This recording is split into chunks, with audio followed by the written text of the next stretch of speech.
Hello, everyone. I'm absolutely delighted to welcome you to this session today as a part of Black Tech Fest 2022. I'm absolutely thrilled to be hosting this conversation and contributing to jam-packed and inspiring agenda. So, by way of introduction, I'm Yasmina. I'm part of the management team at Beam. We transform the way that the world supports those left behind through the power of people and technology. Now, what that means in practice is that we support people who are experiencing homelessness, refugees, and prison leavers into stable jobs and stable homes for the long term. And we do that through our crowdfunding platform. I've spent my career designing innovative programs to attract, retain, and support diverse talent. And I'm particularly passionate about the role that technology can play in opening access to opportunity. And that's why I'm particularly excited about the conversation we're about to have. So without further ado, I'd love to introduce Priscilla, Chomba, Kinywa. Starting out in the world of tech at age 19, working in tech support for the United Nations agencies in her home country of Zambia. She's an expert in digital transformation and strategy with experience that spans 25 years, 75 countries and 6 continents. And she's currently the Chief Technology Officer for Greenpeace International. So Priscilla, welcome and thanks for being here today. To Thank get you. started, I would love to hear a bit more about your role at Greenpeace. Wonderful. I'm really excited to be here. Love the idea of all the conversations that are going on in this conference. My role at Greenpeace. So I'm the Global Chief Technology Officer, as you mentioned. Greenpeace is a climate organization working in over 50 countries on so many different continents. So it's a big role, but I absolutely love the ambition that we have. We have a tech vision that is very inspiring, that looks at digital transformation holistically. So not just the usual tech infrastructure that you'd normally see, but looking at tech infrastructure, cybersecurity, thinking about how we actually use data to win campaigns around climate change, looking at how we change our internal culture, how we hire for the century we're in. Things like if I'm hiring a software developer, I don't need to ask you for a degree. So Yeah. changing those types of practices internally, but also making sure we really keep a keen eye on how technology is affecting the world, the external world around us. So that's the job that I'm in now, and it's a lot of work, but very, very exciting work. It certainly sounds like it, particularly because tech is a thread between every element of your business. And what you've just described there shows that it touches on so many different facets. And I mean, Yes. you've been working in tech and innovation roles for the entirety of your career.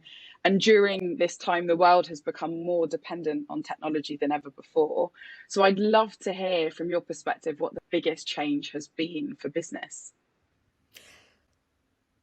The biggest change for me is how quickly things change.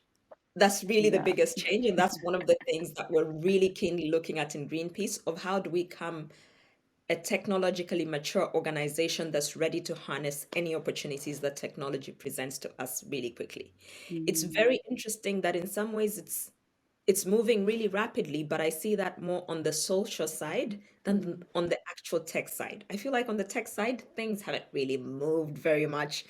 And sometimes I'm a bit disappointed that we haven't been able to leverage technology as much as we can. yeah. So for the last, I don't know, 8, 9, 10 years, the buzzwords were IoT, blockchain, all those things, but I don't see Mm, that we've been able to use them as much as we could to advance some of those causes you were talking about. How do we make sure homeless people have homes? How do we secure jobs for people? mm. Those technologies present a lot of opportunity, but I don't know that we've used them. However, on the social side, we've seen the use of technology by ordinary people really accelerate.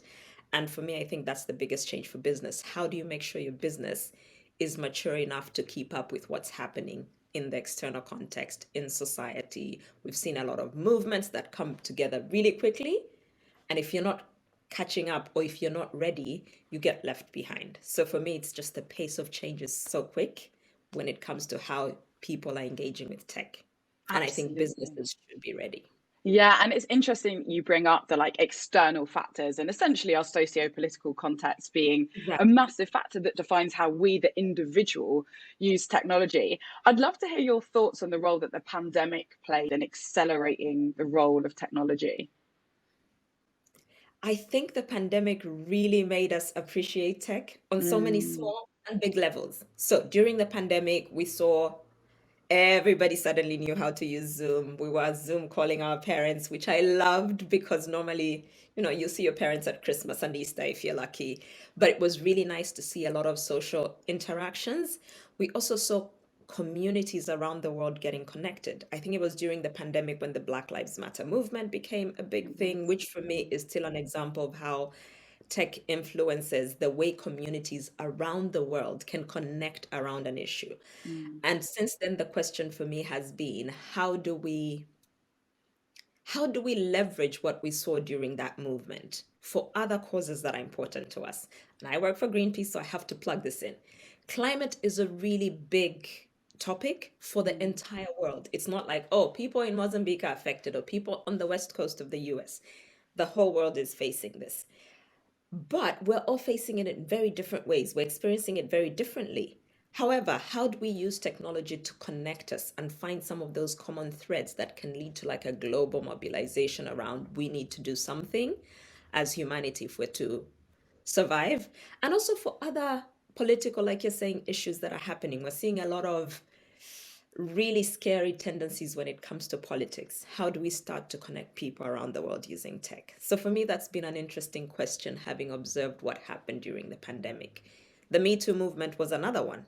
It just mm, went global. And I was telling somebody there's not a single woman that I know that hasn't got a story of some kind mm. around that. So how do we find those stories that connect us? And how do we then use tech to amplify them?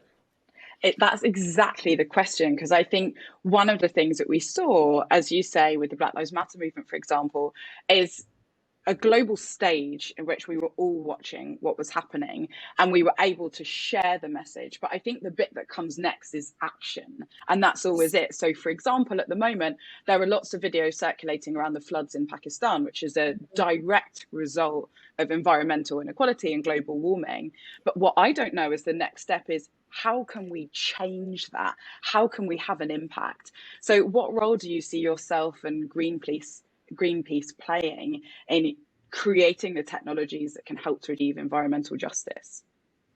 I think that's some of the work that we're already doing. Mm, We in Greenpeace don't see us as we need to make a change. We see it as we actually have a slogan called a billion acts of courage. So we want people in communities having the courage to take on their governments, to take on their regulators, to take on big companies that are messing up the climate.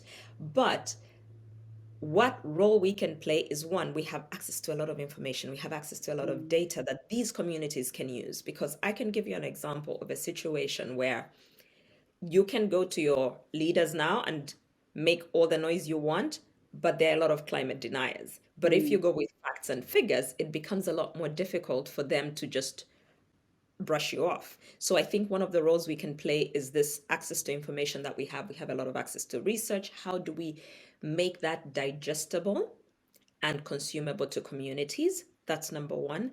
Number two is we're working on a lot of open source tools that activists can very quickly use to set up a quick website or set up a social channel where they can plan an action in a confidential and safe manner. So that's the role that I see Greenpeace playing. It's facilitating using the resources that we have, but allowing communities who are experiencing and living this reality to actually take action themselves. yeah, that is such a good point. I think, particularly, we mentioned the socio-political context and the uses of the internet. And we know that there's a lot of misinformation as well as a lot of fantastic information out there. And there are both good and bad uses of technology, with lots of us, for example, from the bad side, being quite addicted to tech and spending far too much time on our phones, feeling a bit overstimulated, for example. But on the other hand, we've seen that ability to really enact change and drive social movements. So, have you got an example of the most powerful use of technology that you've seen over the past few years? I have a lot of examples. They're not like the biggest examples, but we talked about the Black Lives Matter movement. For Yeah, me, the biggest change that has come out of that is the conversations that now organizations are forced to have. yeah, Almost every organization is now talking about racial issues that before were kept buried under the carpet mhm, or head in the sand type of mentality that we had. We were scared to approach these things, but now everybody's having an EDI conversation, equity, diversity, and inclusion. Pardon me for using yeah, acronyms, but everybody is forced. So it's brought that conversation to the top and then it's gone into very different ways, which I absolutely love that we're talking mm, about these things. We're not yet seeing the change as much as I'd love to see it, but it's there.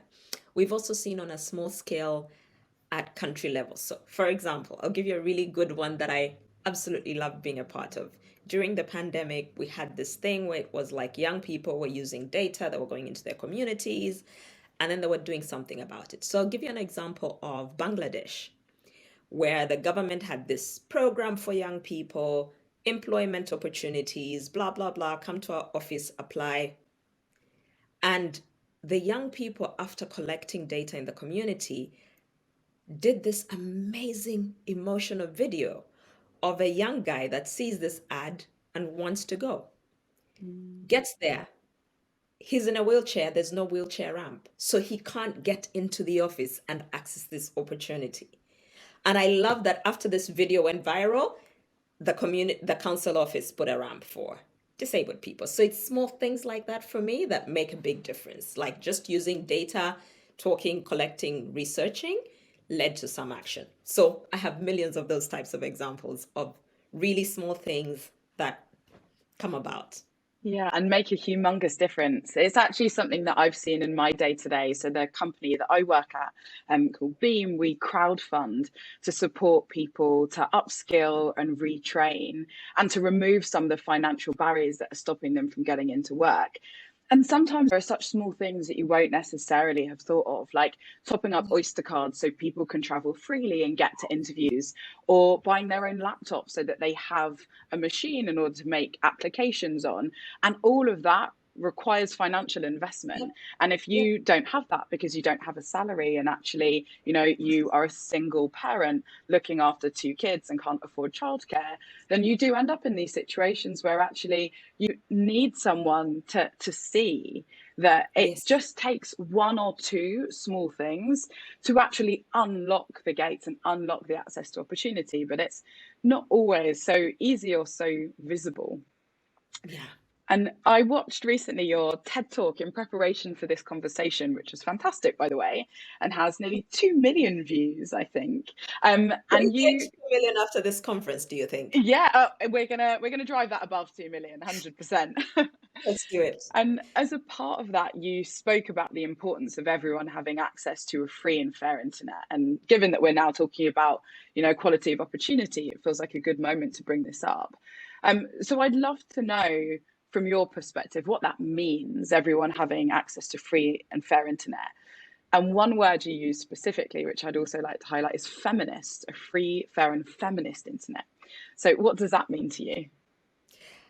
This is a topic feel very strongly about, and I could talk for hours, but I will try and keep it short. So, in my world, I feel we all, at least this audience, have access to so much internet that we forget that there are 2 billion people on the planet that don't have access to it. And I'd like to challenge everyone to just take a moment and think what your world would be like without access to the internet. Now, here's what's interesting. When that TED talk was posted on the TED Facebook page, it got so much negativity. Everybody in the chat was like, in the comment section was, tech is bad for us. It's ruining the world. Leave them alone without tech. The irony is you're using the internet To to say air that. your opinion and your Yeah. views, but you don't want other people to have that voice that you have. Mm, So for me, it's giving everybody access to information, giving everybody a voice, making sure that people can engage in conversation from the right level. We've mm, had these conversations when we're talking about decolonization. The power dynamics are very different based on the information levels you have. mhm, So the more equitable we can make access to information, and in this day and age, that probably means access to the internet in some way, shape, or form, the better for everybody. We can have richer governance conversations, richer political, social issues, because then we get more perspectives in. However, I do think that even as we think about this, and this is where the feminist word comes in, we have to make sure we're creating a safe space for different types of people. Mm. And I know when people think feminist, they think women. I think feminist is broader than women. It's better humanity. So for me, that's what I mean when I talk about a feminist internet. Is it safe? Is it secure? Will I be given the space that I need? That sort of thinking is what went into that conversation that I had in that TED talk. And that's a fantastic point, and actually something that you said very early on when you were talking about the role that Greenpeace plays is ensuring that there is a safe place for people to share information and, involved in political actions. Why is that safety bit so important to you? Oh, because if we don't create that safe space, then we are basically defeating the purpose. So if you want me to have a voice, but then I feel unsafe, I won't speak. Mm. So in the end, it's a zero-sum game if we can't create that safety. And I think all of us as humans crave safety. And when I talk about safety, it's not just physical safety, it's psychological safety as well. So for me, I think it's really important, particularly like I was saying, where the power dynamics are not yet even. It's Mm. even more important that somebody that's coming from maybe a socioeconomic background that is not so much, my English might not be as good as yours. It's still important that if I want my voice heard, I feel safe to come into that space and be given the chance to voice my opinion, my thoughts. And I have experiences where you get young people from communities that everybody calls less privileged or underprivileged or poor or whatever Mhm. words, Mhm. and you give them the space, the insights they bring to that conversation. It's like you have light bulbs because they're seeing things from a very different perspective. You're seeing it from a very different perspective. So it's really rich when you bring those perspectives together. And for me, that's really like core to humanity getting to where we need to get to. 100%. And you mentioned obviously psychological safety there, and it's actually a big topic at the moment in the diversity and inclusion world, which brings us on nicely to talking a bit about the workplace and your experiences in the workplace. We are here as part of Black Tech Fest. There will be lots of viewers watching who are young people wanting to get into the industry from Black backgrounds. And so I'd love to hear a bit about your experience of rising to the top, being in all of these senior leadership positions across NGOs, charities, in tech roles. What's your experience been, and what advice would you give to people who are in the early stages of their careers? Let me just say, I am in Paris right now. I went to breakfast this morning. And I kid you not, a lady walked up to me and asked if I work in the restaurant. And it happened to me in Amsterdam as well 2 months ago. Yeah. So let me just say the journey has not been easy, even at work. But I was fortunate enough when I started. I was really young, I was tiny, I was excited, and I got into the World Food Program. But I was fortunate enough to have a regional IT chief that was Ugandan. He was older. And he met me for the first time and he was like, sit down, we need to talk. And he said three things to me, which today would not be appropriate, but I'm glad he did. He said, listen, you're young, you're female, you're black. All these things will work against you, but I need you to know now so you can deal with it. And I'm really grateful that he did that because then I just changed the slogan to I'm young, I'm female, I'm black, and those are my superpowers. Mm. And so rather than allow the external noise, and it came, it was a lot. Mm. Rather than allow the external noise to shape how I acted, I took it as these are my superpowers. I'm in a room, I'm in a meeting of 40 people, I'm the only female. That means nobody else has the perspective that I have. Mm. So I will bring that perspective and they will. And as much as they resisted it, the value would be clear because I'd be bringing in things that they haven't thought about. So, for young people that are starting in the industry, I will tell you there'll be times where you want to beat everyone in the room. Don't Mm. do it. But my top advice is just don't allow the noise to distract you from the mission. because then you prove them right. And sometimes it's a very, very, to this day, I face it. It's a very deliberate attempt at distracting you so they can say, we told you she couldn't do it. Mm. So you have to be very clear what is valid feedback and what is just noise. And sometimes you have to fight and stand your ground, but pick and choose your battles. Have some non-negotiables. So I have non-negotiables. You're disrespectful to me, we're going at it. Mm. You pass a stupid comment that I can live with, I'm not letting you waste my time. So have some non-negotiables that you will fight for to the end, and then have some things where you're like, this is noise that's meant to distract me. That would be my advice. That's fantastic advice. And one of the things that really stood out to me there, which was very poignant, is that you had a champion, a cheerleader who sat you down and said, I'm going to give you some advice, whether solicited or unsolicited, and this is going to help guide you. And those have become some of your guiding principles throughout your career. What do you think is the role for mentorship, particularly within the Black community? And how do people go about finding the right mentor for them? Oh, it's unbelievably important. It's unbelievably important. Otherwise, it gets very lonely very quickly, especially as you go up in the ranks. Because then, Mm, to date, unfortunately, you see fewer and fewer people like you, mm, and you get a lot of those aggressions I was talking about. I gave an example of somebody asking if I'm a waitress in a restaurant, yeah, not for the first time, many times, but you get it in the office as well. You're being mm, asked to make tea. When I started out, that was one thing. I have some hacks around how to not be asked to make tea, asked to take the minutes every time so you can't contribute to the conversation because you're too busy taking the notes and it's not your job. I'm an IT mm, support person. Why am I always taking the minute meetings? So there will be a lot of aggressions, a lot of things that you don't even realize are problematic.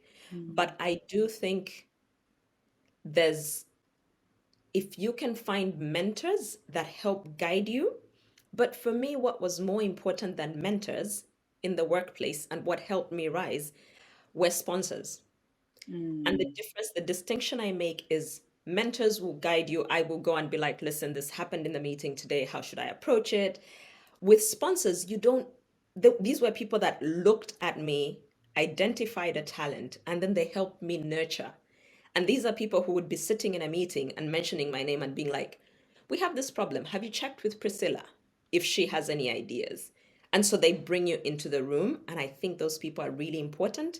But when engaging with mentors and sponsors, my top tip is humility, because sometimes their feedback is harsh. Sometimes their feedback feels like they're giving me extra work. Just do the work.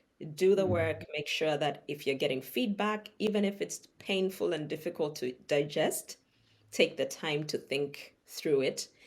And honestly, that has been the key. The other thing I will say for that is because in the tech space, at least I started 20 years ago, there weren't very many women in the tech space. I ended up with a lot of male mentors who are Mm. mostly black men. I can't think of a single one that wasn't a black man, but they had the power. So I was not picking to say I'm looking for a woman. I was like, who's got the power to get me to where I want to get to? Mm. And I will. So my other tip is whoever has the space that you need or is in the space you need to get to, leverage that.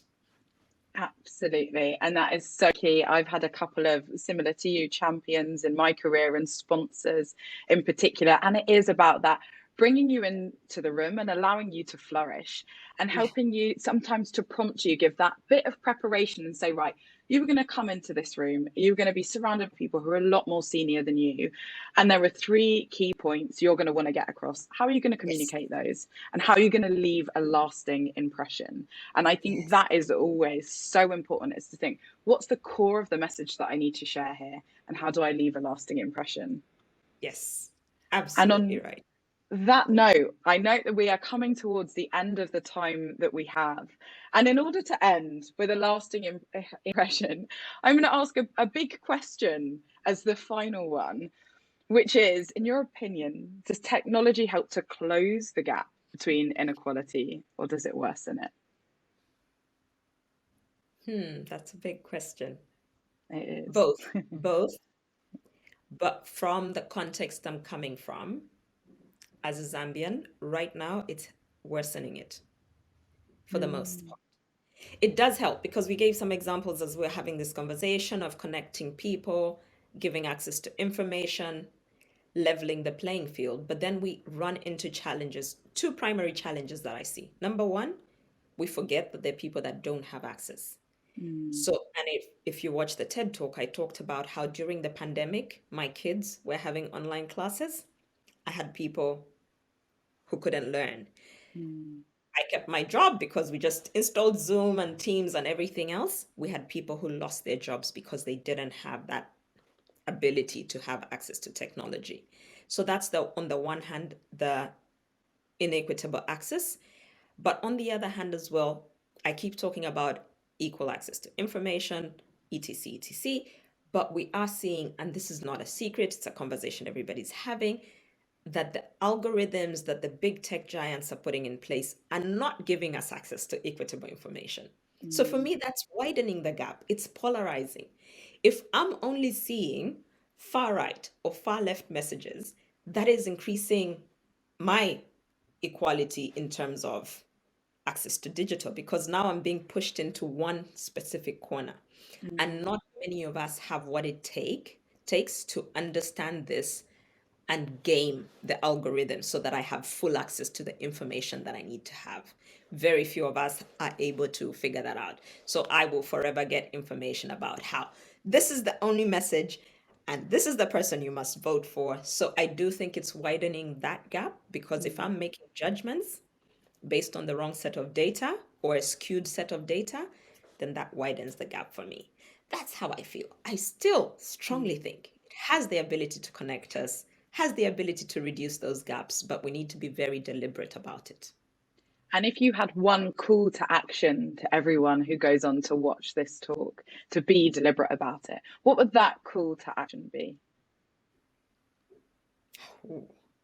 I have many calls to action because I have many causes. But the one call to action is I would like to ask you to think about how you will use technology to advance something that's close to you for the betterment of humanity. I don't know what's close to your heart. It could be homes for the homeless, it could be blankets for the people who are sleeping outside, it could be climate change, but how will you leverage technology to advance that conversation that's important to you? What a fantastic note to end on. Well, thank you so much, Priscilla. It has been a Thank you. delight to be able to talk to you, and thanks for sharing all of the knowledge with us. Likewise, Yasmina, and enjoy the rest of the conference. Thank you.